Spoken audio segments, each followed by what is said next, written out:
Shout out po sa mga taga Osami City. Ito na po yung lugar nyo mga idol oh. Yan, shout out po sa mga OFW at mga kababayan nating taga rito. Ito na po yung lugar nyo, medyo busy na po sila. Mainit na talaga masyado rito. Ayan.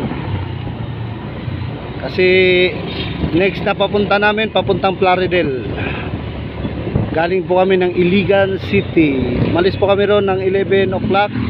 Tapos dumating kami doon sa Tubod, siguro bandang mga alas 12. Yan, alas 12. Tapos nagbiyahe kaming Tubod naman papuntang patawid ng tulay.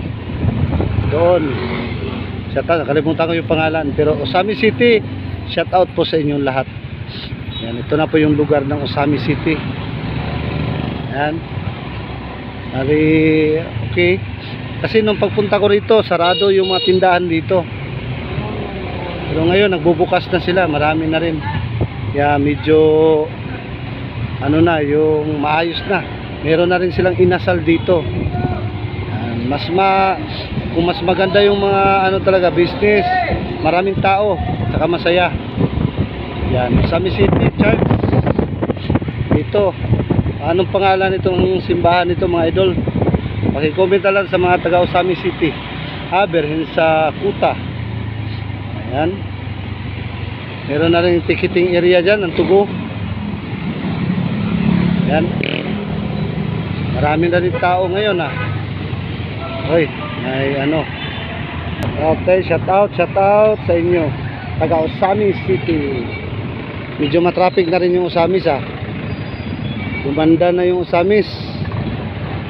Medyo masaya na at hindi na tulad dati na nakakatakot pumunta dito kasi pero ngayon medyo gumanda na. Rokita City dito. Rokita ni. Diretso, Rokita? Oh, Rokita ang gusto. Dili Rokita wala Wala, dito. Oh, Osamis Perman dito. Rokita ta. 44 kilometers. Meron Yan yung sign. Diba? Paliko kami rito kasi Rokita po kami. Yan Rokita yan. Dito mo god. Bierto dito. Siman na to kay ang pag-ulit na to mga lagi Golden Square nadari. RCBC gani RCBC. RCBC liko din ta dito. Anak siya. Tanah tagkuan mo tanah mi. Yunahan pa.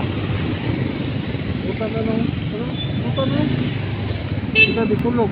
Papuntang Dipulog daw diretso dire. Layo pa man ta atong biyahe papunta pa sa Dipulog. Iligan to Dipulog ang biyahe namo karon. Dapat day kadlawon ang biyahe nindot kay kadlawon day. Osami City. Bali mga taga Osamis diha. Shout out sa inyo mga taga Osamis.